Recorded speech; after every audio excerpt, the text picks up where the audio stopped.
Masih seputar Starlink. Berita masuknya bisnis satelit Elon Musk belum habis. Setelah begitu istimewa perlakuan negara, ditandai launchingnya Starlink dengan didampingi 3 menteri kabinet Jokowi, sekarang muncul statement dari pejabat negara yang menyampaikan bahwa tidak lagi dibutuhkan Base Transmitter System atau BTS-BTS-an karena sudah ada Starlink. Sebentar. Starlink punya siapa sih? Punya negara atau bukan? Mari kita gelitikin.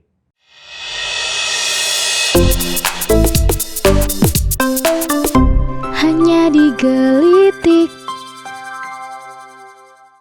Starlink adalah layanan internet berbasis satelit dengan orbit rendah yang dimiliki perusahaan. Artinya Starlink ini adalah sebuah bisnis yang baru-baru ini diluncurkan di Indonesia. Jadi Starlink adalah bisnis, punya orang perorangan atau perusahaan, bukan punya negara. Jika sebuah negara bergantung kepada bisnis, ini sangat bahaya sekali bukan? Karena yang namanya bisnis itu penuh ketidakpastian. Memang sih, uangnya banyak. Tapi ketidakpastian itu tidak hanya masalah modal, tapi juga banyak faktor. Bisa politik, ekonomi, sosial, teknologi, lingkungan, bahkan juga aspek legal atau regulasi. Seandainya bisnis internet satelit Elon Musk tidak lagi berjalan di Indonesia, entah karena urusan untung atau rugi, atau urusan pribadi, maka negara yang sudah tergantung kepada Starlink akan kelimpungan. Pun seandainya bisnis Starlink makin moncer di Indonesia, tetap negara harus punya namanya Business Continuity Plan atau mudahnya rencana cadangan. Bagaimana kalau ternyata harganya makin mahal? Karena dianggap negara sudah bergantung kepada mereka. Atau Mas Elon ngambek karena satu dan lain hal, sehingga keran internetnya untuk wilayah Indonesia ditutup. Mungkin ada yang berpikir, gak mungkin itu terjadi. Sebentar dulu. Yang namanya bisnis, sebagai owner bebas dong. Mau bisnisnya ditutup, juga terserah dia. Ingat kan, saat Twitter diubah menjadi X dan verifikasi Twitter dibuat berbayar. Bahkan landscape bisnis Twitter juga berubah total. Siapa yang bisa menentang Elon Musk? Gak ada kan? Bahkan idealisme para karyawannya juga tidak bisa membendung kapitalisme gaya Mas Elon. Malah beliau rela ditinggalkan karyawan seniornya yang berbondong-bondong cabut dari Twitter alias X. Nah, pejabat kita yang kurang paham teknologi dan mungkin kurang paham kedaulatan negara malah menggantungkan nasibnya pada satelitnya Elon Musk. Narasi bahwa tidak diperlukan BTS itu akan valid jika Indonesia juga punya teknologi serupa atau teknologi yang mendekati Starlink. Jadi jika Starlink secara bisnis berhenti beroperasi dengan alasan apapun, maka Indonesia masih punya alternatif, yaitu koneksi internet sendiri atau pihak lain yang menjadi alternatif. Nah, kalau belum punya teknologi sejenis untuk menghubungkan masyarakat Indonesia dengan dunia melalui internet, maka perlu teknologi lain. Di antaranya adalah yang saat ini jadi penyebar luas akses internet telekomunikasi seluler di Indonesia, yaitu BTS. Alasan kompetisi di dunia penyediaan internet sih boleh-boleh saja, tapi apa kabar dengan investasi negara di berbagai versi ring satelit Palapa yang tentunya nilainya sangat besar sekali?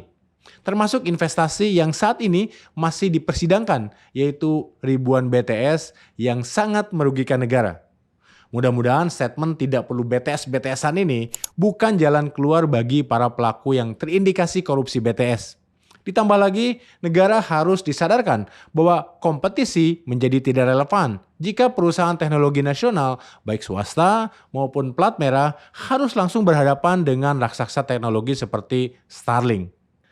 Memang sih, teknologi makin canggih dan kecenderungannya perusahaan luar negeri termasuk yang dimiliki atau diakuisisi konglomerat dunia lebih maju beberapa langkah dibandingkan Indonesia. Tapi jika ada perusahaan yang berbisnis di Indonesia dengan menjual akses internet, apakah itu termasuk investasi di Indonesia?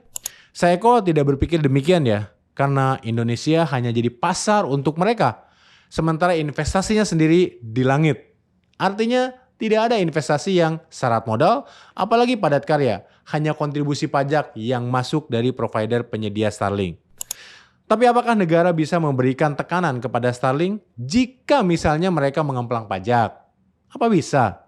Kan negara kita sudah tergantung Starlink bukan? Sementara investasi yang sudah dilakukan perusahaan telekomunikasi nasional, juga perusahaan telekomunikasi luar negeri yang menggunakan teknologi BTS sudah dikeluarkan selama bertahun-tahun dan pasti tidak sedikit.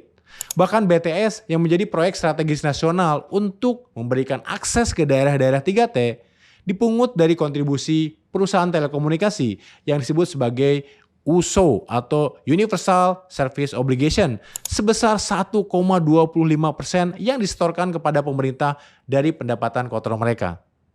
Jadi silahkan Anda nilai sendiri. Benarkah Starlink akan menjadi tumpuan negara untuk akses internet secara masif?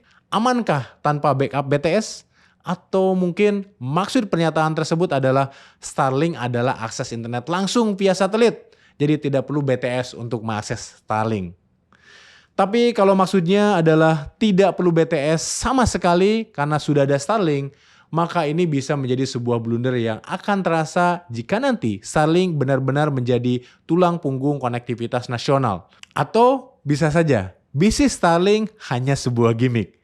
Dan akhirnya cabut sebelum benar-benar menjadi jalan tol semua akses data kita. Termasuk data dan rahasia negara. Ups.